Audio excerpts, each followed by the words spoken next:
The Wizard Returns, Chapter 7. The next morning, after breakfast of, to Heck's dismay, more oatmeal, Iris marched him briskly back to Lulu's hut. Her velvet suit was rumpled, but otherwise she was back to being the cocky, confident monkey who had marched him up the endless stairs. Iris burst through the palace door shouting, "Your Majesty! Your Majesty!" Queen Lulu, startled, turned from where she was giving terse instructions to a small group of nervous-looking monkeys, dressed in battered armor and carrying monkey-sized swords. Behind the queen, Quentin leaned against the wall, his dark eyes glittering as he watched the scene. "He looks like a monkey who just found himself a banana tree," Hex thought. Iris stopped short. "Your Majesty," she whispered. "What are you doing? Monkeys have never used weapons on monkeys before now." We're past that point," Queen Lulu said tiredly. "Iris, I have to put a stop to this before our people destroy each other." Lulu and Iris stared at each other as if they were frozen in time, while Quentin sneered. Heck's thoughts raced. Quentin wanted the monkeys to side with Dorothy, and everyone hated Dorothy, including Pete. Defeating Quentin's plot had to be his test. Iris was too naive and foolish to convince the Queen. Clearly, that was why he had been sent here. Pete had said he wasn't a real wizard, but that didn't mean he couldn't pretend to be one. He swiftly palmed one of the floating sunroofs and hurled it to the ceiling so quickly the monkeys only saw the bright shower of light that fell around him as the fruit splattered. "Enough!" he boomed, and the monkeys stopped short and gaped at him. "I have come to you to demonstrate my power in the conflict that tears apart your nation." Even his speech had changed. He thought odd at himself. His back was straighter, his arms upraised as if he were sweeping an invisible cape behind him. His voice filled the little room. He pointed at Quentin. "You cannot hide from the mighty of my powers, ape," he shouted. "I see all. I know the trick you have played upon your people and the deceit you have sown. The heart of this conflict lies at your feet, foul thief." He turned to Queen Lulu, who was staring at him and her mouth hanging open.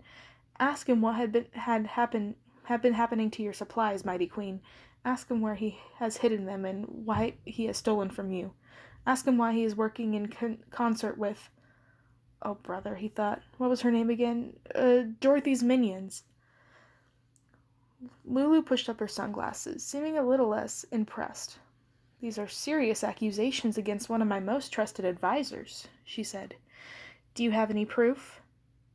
"He doesn't," Iris said, practically jumping up and down in eagerness. "But Hex interrupted her. "I have seen the traitor at work," he boomed in the most authoritative voice he could muster. "Last night, while you slept." He hesitated for the barest moment, and then he hit the perfect line. "I sent my astral body through the queendom of the wingless ones, and saw the traitor Quentin meeting with the rebels." This story seemed suddenly preposterous, even as he said it, but the trick with the sunfruit had apparently impressed the queen more than he realized. She raised one eyebrow, seeming almost convinced. "That's nonsense," Iris explained. "But he's right, and I can—" Then the queen cut her off, turning to Quentin, who was edging toward the door. "Is it true?" he asked, her voice low and angry. "Have you betrayed my trust?" "I can explain, your majesty," the chancellor said smoothly. "It's all a misunderstanding." He shot Hex a nervous glance. "The sorcerer is exaggerating. I was merely storing away some of our supplies for safekeeping."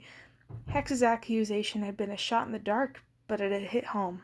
He saw Quentin had snuck out of the palace to meet with the rebels, and his slick demeanor faltered as the queen gave him a slithering stare. "You're lying," she snarled. "I can see it in your eyes. You thief!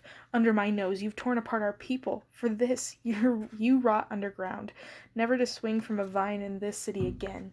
But first, you'll give back what you've stolen and end this strife." She gestured at her monkey soldiers, and they seized Quentin and dragged him outside. She turned to Hex.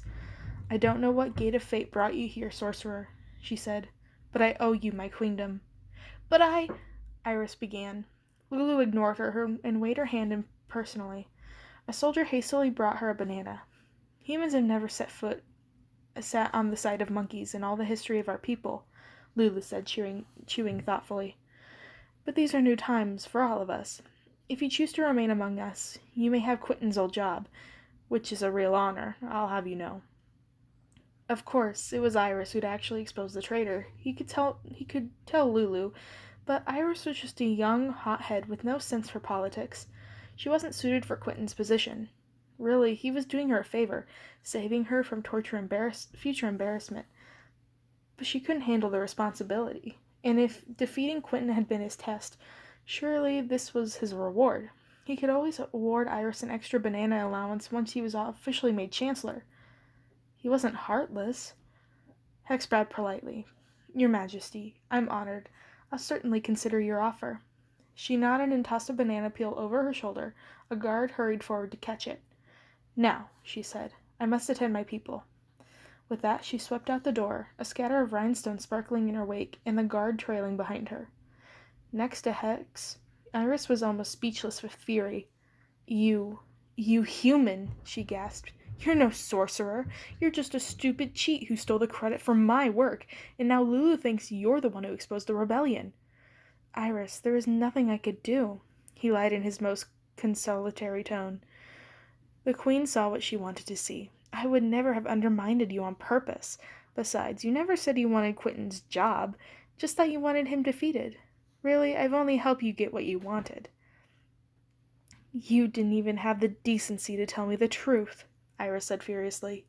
You humans are all alike. You sell out anyone if you think you can get ahead. She gestured toward the door. If you're so all-powerful, you can find your own damn way to the guest chambers.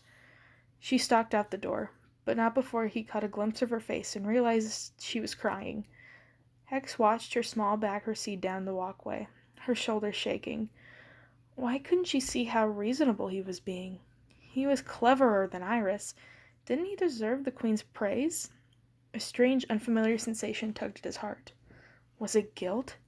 If he had done the right thing, why didn't he feel better about it? Nice one, Hex, said a sardonic voice behind him in a formerly empty room. He whirled in surprise. Pete lounged against the wall, one leg crossed over the other, chewing on a blade of grass and eyeing him from the distance. I guess you can take away the memories, but you can't take away the man. Somehow, I'm not surprised. I didn't mean to hurt Iris, Hex said. I don't think... You never thought about anything except yourself, Pete said bitterly. I thought the whole amnesia thing might give you a chance to start over, be a better man, use wisdom and judgment for once instead of deceit. Looks like I thought wrong, huh? No, Hex cried. He remembered the terrible flood of shame he'd felt the moment he'd first met Queen Lulu.